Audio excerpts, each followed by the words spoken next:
I want you to do an experiment.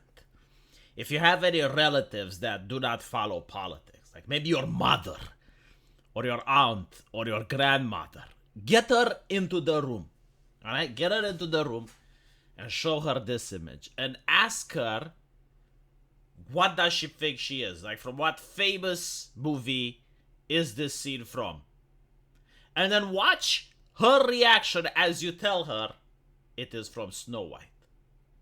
Like watch the figure of disbelief, the figure of the like, but why though? You know, I want you to watch that. And really like, because it pleases Klaus Schwab, because BlackRock, because it raises those ESG points, because we are saving the planet. Greta Thunberg is excited.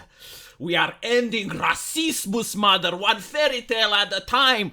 There are black women in the ghettos that are cheering because they are being uplifted from poverty as you go and give money to the mouse. Haha! You purchase ticket and the mouse fixes racismus. It is the new culture, mother. It is what I learned from the academia. The university professor that champions Marxism has told me that this is how we uproot racismus from America, by purchasing tickets and going to see Snow White and the 7 politically diverse individuals. All jokes aside, I knew that this was shit since the moment Peter Dinklage opened his holy mouth. You know, like Peter Dinklage went there and he preached. He preached because there was no dialogue. So the sanctity of the Pope of Diversity said, it is unthinkable that in 2023 we should have Snow White and the 7 Dwarfs. This is marginalizing, it is stereotyping, it is affecting millionaires like me. And I was like, okay, so this is very interesting, right? Like, you have this individual, Peter Dinklage, that you wouldn't even know if it wasn't for his role in Game of Thrones, which he had to play a character that in the book Game of Thrones is described as a dwarf. So he had no problems playing that role. Like, no one compelled him, you know? But I guess, like, the evil dark forces of capitalismus, the cisgender patriarchy of normalcy from George R.R. Martin has compelled him into the role. And it has made him famous and a millionaire, and he is now suffering from depression because that's what rich people in America are suffering from. And he's like, you know what? What happened to me should happen to no other. So I beg you, Disney. I beg you, do not do this to other people. And Disney said, you know what? We're going to listen to you because you are our targeted audience. You, just Peter Dinklage. That's it. And they apparently didn't want to cast dwarves, so they casted whatever this is.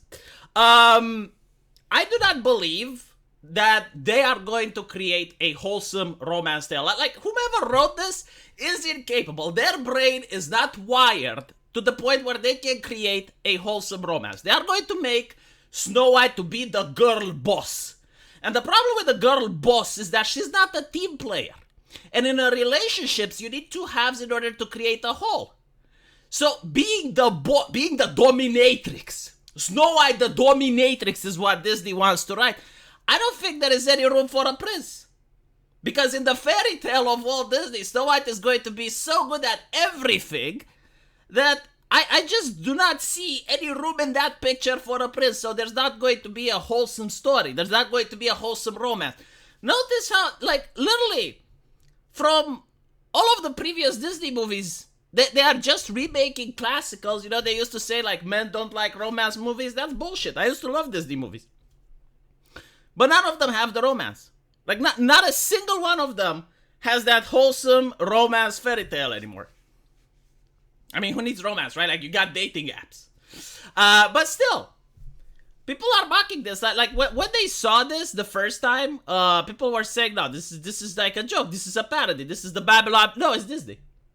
Like, you know, and you're supposed to feel sorry for the writers. You're supposed to feel sorry. Oh my God, they're not getting paid. ChatGPT would not be able to write this. Do you understand?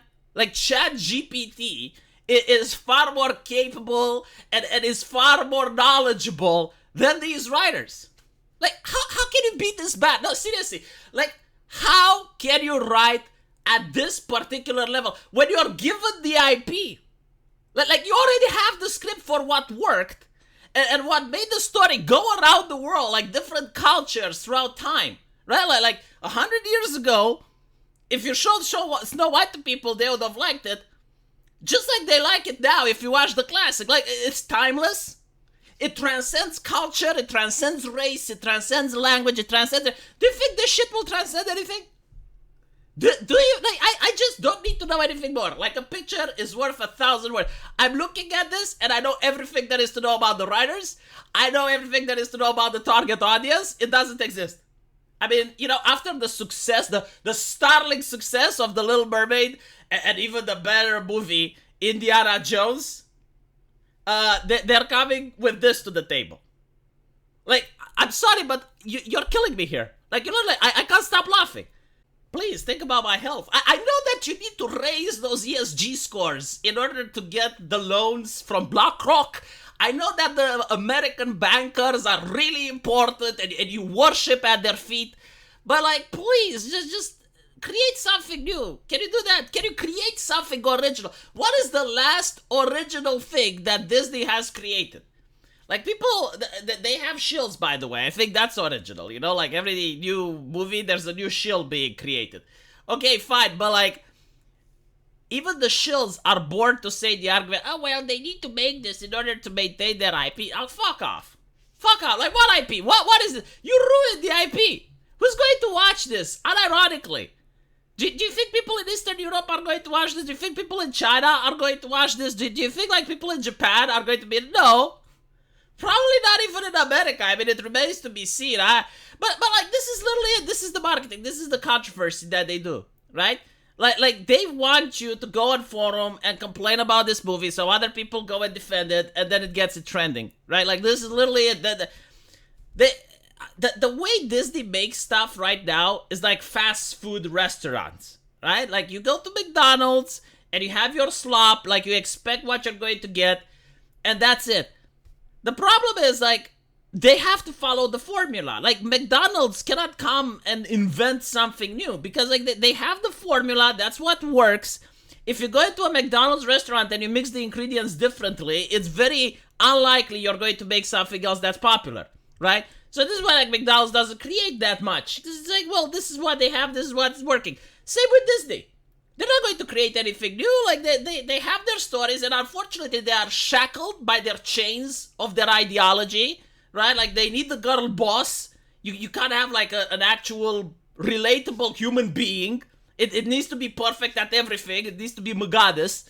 And you need to push the ideology, you know? You need to talk about the environment. You need to talk about social issues. You need to talk about the oppression in every single fucking movie. You can't have a single joke that's directed to anyone that's not white, cisgender, straight male, and heteronormative, because that is extremely offensive, and heaven forbid we offend anyone. I mean, we've never seen shows like South Park or Beavis and Butthead. I mean, things that are offensive just shouldn't exist at all, should be banned, and then they're wondering why everything is boring and stale.